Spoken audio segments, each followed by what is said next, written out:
All right, so get this. Today we're diving deep into a story with global reach. We're talking about international law, we're talking big corporate policies, and we're talking accusations of discrimination. It's a lot. It really is, and I think it highlights something that's changing so much right now, that being LGBT plus rights, especially when we're looking at what protection exists in the workplace and family planning and things like that. And, at the center of all of this is Leonardo HATANAKA da Silva. We'll call him LHS to keep it simple. And you know what? You sent over a whole bunch of documents for this case. Legal documents, court rulings, official reports, the whole 9 yards. And let me tell you, it's complicated. It's not an easy case to follow. Not at all. And to really get a grasp on how complicated it is, I think it's best to start with LHS, right?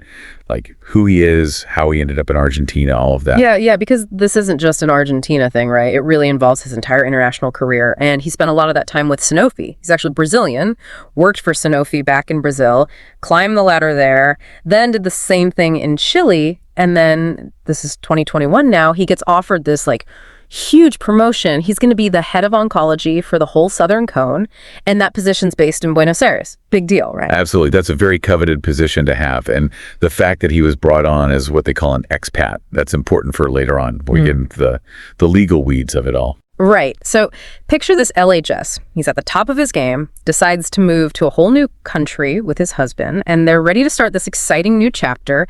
They decide, hey, let's grow our family. And they start looking into surrogacy. Sounds pretty normal so far, right? Well, it should be straightforward, but it really, really wasn't. Yeah. And you can see how it all unfolds in this report we have from INADI. That's the agency in Argentina that handles the discrimination cases. Anyway, according to LHS in this report, things really took a nosedive after he told Sanofi about, him being gay and wanting to have a child through surrogacy. Yeah, and it's he hit a wall. He tried to get Sanofi's health insurance, Agenea, to cover the surrogacy like he would, and they just flat out denied him. Yeah, and this wasn't just oh, you forgot to fill out a form or whatever. This was a big deal because, see, LHS, he claims that Sanofi, they cover surrogacy for their employees in the U.S. So naturally, you start to wonder, why is he getting treated differently in Argentina? Is it because he's gay? Is it a nationality thing? I mean, those are the big questions at the heart of his discrimination case, right? Yeah, and it gets, if you can believe it, even more complicated. We're not just talking about financial stress from the surrogacy costs. Yeah. LHS, he says, this whole ordeal, it really messed with his head, being treated differently, worrying about starting his family. It took a real toll. And there's proof of that, too. We're not just taking his word for it. He was seeing medical professionals, and we have those records. There's even a psychologist who noted, a pretty serious decline in his mental health during this time. And they specifically mentioned, way more anxiety, way more stress, all stemming from, his work environment and this whole surrogacy thing being denied. And get this, just days, and I mean just a handful of days after LHS tells Sanofi he's going to be taking paternity leave, they let him go. Just like that, dismissed. Gone. And they use that no-cause clause, which is pretty interesting on its own, don't you think? Especially because Sanofi's whole thing is that they fired him because his work wasn't good enough, not because he's gay or because he wanted to have a family. So, I mean, come on, what do you think? Just a coincidence? Yeah. Or is there something more to it?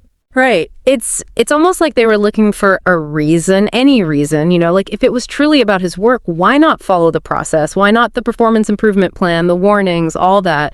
It just seems, I don't know, convenient. It really does make you wonder. And Sanofi, to be fair to them, they did provide documentation. We're talking emails, internal reports, all claiming that LHS's performance was slipping. And it all lines up with, May 2022, just a few months after that whole surrogacy thing started. Okay, so they're saying, look, we've got proof this wasn't some personal vendetta. The guy just wasn't cutting it. Yeah, exactly. Missed deadlines, problems communicating. They even said his leadership style changed. Yeah. But, and this is a big but, IID remember them. They painted a totally different picture. They did, yeah. And they weren't just listening to one side. They talked to coworkers, looked at LHS's old performance reviews, the whole shebang, and they basically said there's no way his work dropped off that badly, that quickly. So who do you believe? It's his word against theirs, right? And we've got these two very different stories about his performance. It's messy, right?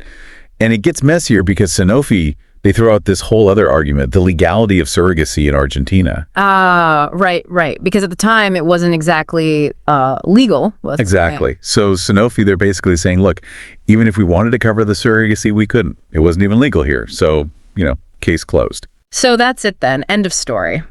LHS just has to pack his bags and, I don't know, go start a new life somewhere else. Not so fast. This is where those court documents come in. This whole thing actually went to court in Argentina, and hold on tight, because this is where it gets really wild. All right, hit me. What happened? So the lower court, they hear the whole case, they look at everything, the IATA report, all of it, and you know what? They sided with LHS. They said, yep, this feels like discrimination to us. They ordered Sanofi to give him his job back.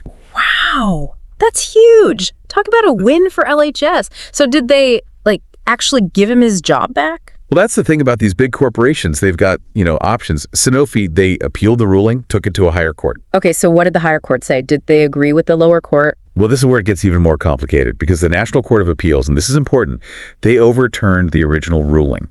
They sided with Sanofi.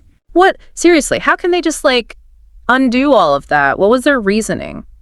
Their argument was that, and this is key, there wasn't enough concrete proof that Sanofi fired LHS specifically because he was gay or because of the surrogacy. So even though a lower court and a whole government agency said, this looks like discrimination, a higher court can just be like, nah, we're not convinced. Pretty much, yeah. And this just shows how hard it is to prove discrimination, even with laws protecting you. It all boils down to proving they did it on purpose, which is almost impossible. And this is where the Argentinian LGBT Federation, that's FLGBT plus Valor, they come in, right? They're the ones who filed that amicus brief, basically saying the court wasn't looking at the big picture of how LGBT plus people are treated in Argentina. Exactly. And that's an important point they made. Even though Argentina's made progress with LGBT plus rights, just having laws doesn't erase, years of ingrained societal bias. They were saying discrimination is often subtle, hiding behind what seems like normal actions. So they're saying the court needs to think about the bigger context, not just this one case in isolation, right? Absolutely. And that's what makes this case so fascinating. It's not just about LHS anymore. It's about how we as a society deal with these deeply rooted, often hidden forms of discrimination. It makes you wonder, how do you actually change things? If just having laws isn't enough, how do you change what's ingrained in a society? Yeah. It's the question, isn't it? And, organizations like FLGBT plus they're on the front lines of that fight. Their whole point with this amicus brief was to say, hey, winning in court is great, but it's just one step. So did he just accept this ruling from the higher court? Was that it? Game over? Not quite. Remember that last document you sent?